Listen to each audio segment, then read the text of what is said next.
Are you wondering if having a food truck business will give you a higher chance of success? Are you thinking that it's a different kind of business that many are not yet into? Do you think that it's not as hard as running a traditional restaurant? If so, you are in the right place because in this video entitled What You Should Know Before Starting a Food Truck Business, you'll learn number one, other than being mobile, what makes a food truck different from a traditional restaurant. Number two, what you need to know first before you invest your savings in a food truck business. And number three, if a food truck business is really for you. I remember my mentee, Abby. Abby's a single, adventurous 29-year-old industrial engineer. And like any other driven woman, she wanted to earn more to save up for her future. So she and her boyfriend agreed to start a business. And with the help of a common friend, they were able to put up their food truck business. They were excited and a little nervous about their soft opening. Her boyfriend, Mark, agreed to manage the business while working as a freelance web programmer.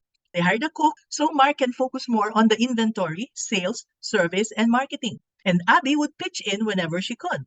Like all other businesses, they faced challenges. Abby would get upset with Mark for not telling her about the problems right away. She couldn't help but feel overwhelmed, especially when customers complained that they were slow in serving their orders. Now, to make matters worse, their arguments happened more often. Mark would complain that she wasn't helping as much as she should, especially when Mark had to do all the troubleshooting, like rushing to the market whenever they ran out of ingredients, etc. And this made Abby even more disappointed and frustrated. Mark felt that she wasn't concerned about their business. Now, on the other hand, Abby was not aware that Mark needed her help. If you ask me, this miscommunication is rooted in one thing: not knowing the challenges of a food truck business. Naturally, Abby was afraid that her part of the investment might go down the drain. More so, she could feel that she was slowly losing the loving relationship she had with Mark over money matters. Before things would run out of hand, Abby knew she needed help from someone who has many years of business experience, but who to turn to? Now, a common friend of ours came to the rescue, and that was how Abby became my mentee. So, what did she learn from our mentoring sessions? If you want to start a food truck business, you should know that it's not as easy as it looks. After all, it's like any other traditional or regular restaurant, or any business for that matter. Firstly, you need to have a strong foundation. This starts with your business calling, meaning you need to determine if the food truck business is really for you. Number two, know who your customers and your competitors are. You've got to determine beforehand what problems your customers have that you want to solve. What can you do to make your solution even better than your competitors? Number three, create your minimum viable product or service that your customers want. That's better than your competitors. Now, this saves you time and money doing everything in trial and error, and this increases your chance of success. Now, food trucks differ from traditional brick and mortar restaurants in two ways. One, they offer quick service. And two, they have lower overhead costs. As I said, running a food truck business isn't easy.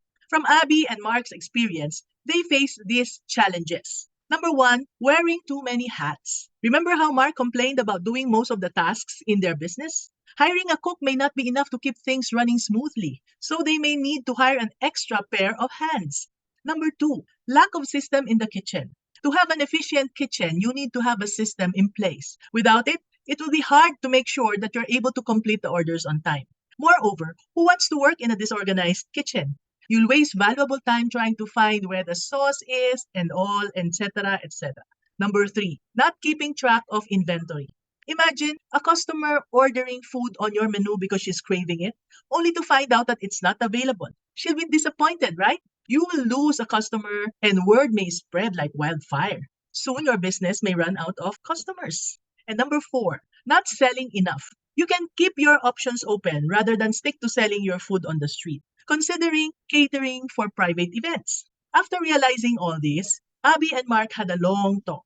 They both admitted they weren't clear enough about the duties and responsibilities they had to fulfill. Abby went back to her big why. This helped her commit more deeply with the business. So, what makes a food truck business a good business to start? One, it's a growing industry not only in our country but all over the world. Two, many people now live a busy lifestyle and this has increased their demand for convenient food that's readily available.